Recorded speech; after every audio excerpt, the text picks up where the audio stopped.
بہت عرصہ پہلے ایک خوبصورت ریاست میں شہزادی آئرہ رہتی تھی۔ آئرہ اپنی مہارت، ذہانت اور دلکش شخصیت کے لیے مشہور تھی، لیکن اس کے دل میں ہمیشہ کچھ نیا اور پراسرار تجربہ کرنے کی خواہش رہتی تھی۔ ایک دن محل کی پرانی لائبریری میں ایک پراسرار کتاب ملی، جس میں ایک جادوئی لباس کا ذکر تھا جو پہننے والے کو ناقابل یقین طاقت دیتا تھا۔ کتاب کے مطابق لباس کو ایک خفیہ وادی میں چھپایا گیا تھا جو تاریک جنگل کے بیچوں بیچ تھی، لیکن خبردار کیا گیا تھا کہ جو بھی اسے حاصل کرنے کی کوشش کرے گا اسے کئی آزمائشوں کا سامنا کرنا ہوگا۔ آئرہ نے سوچے سمجھے بغیر اس مہم پر جانے کا فیصلہ کر لیا۔ آئرہ نے اپنے گھوڑے پر سوار ہو کر جنگل کا رخ کیا۔ راستے میں اس نے مختلف مشکلات کا سامنا کیا۔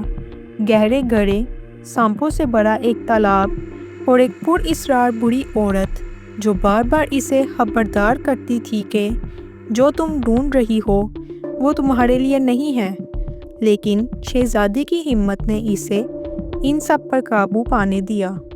کئی دن کے سفر کے بعد وہ ایک وادی میں پہنچی جہاں جادوئی لباس ایک شیشے کے صندوق میں رکھا تھا، لیکن جیسے ہی وہ لباس کو چھونے لگی ایک زوردار آواز گونجی، جو چاہتی ہو وہ مل جائے گا، لیکن اس کی قیمت ادا کرنی ہوگی۔ آئرہ خوفزدہ ہو گئی، لیکن اس کے تجسس نے اسے آگے بڑھنے پر مجبور کیا۔ اس نے لباس اٹھایا اور پہنا تو ایک دم سے اس کے اندر بے پناہ طاقت آ گئی۔ وہ ہوا میں اڑ سکتی تھی، زمین کو ہلا سکتی تھی اور جادوئی توانائی خارج کر سکتی تھی، لیکن جیسے ہی اس نے لباس پہنا وادی کی خوبصورت دنیا دھیرے دھیرے مٹنے لگی۔ اسی لمحے ایک پراسرار سچائی سامنے آئی۔ بوڑھی عورت جو اسے راستے میں ملی تھی اچانک نمودار ہوئی اور کہا، یہ لباس صرف طاقت نہیں بلکہ تمہاری آزادی بھی چھین لے گا۔ شہزادی نے حیرانی سے پوچھا، کیا مطلب؟ عورت نے جواب دیا، یہ لباس اب تمہاری روح کے ساتھ جڑ چکا ہے۔ جب تک یہ تمہارے پاس ہے تم واپس اپنی دنیا میں نہیں جا سکو گی۔ آئرہ کو احساس ہوا کہ اس نے طاقت کے لالچ میں اپنی اصل زندگی اور عزیزوں کو کھو دیا ہے۔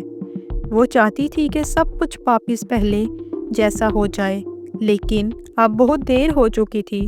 کہانی کا موڑ یہ تھا کہ لباس جادوئی ضرور تھا، لیکن یہ ایک آزمائش تھی کہ کون لالچ سے بچ سکتا ہے۔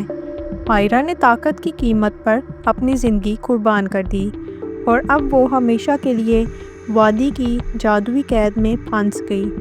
سبق: بعض اوقات زندگی میں جو چیز سب سے زیادہ دلکش لگتی ہے وہی سب سے بڑی مصیبت ثابت ہو سکتی ہے۔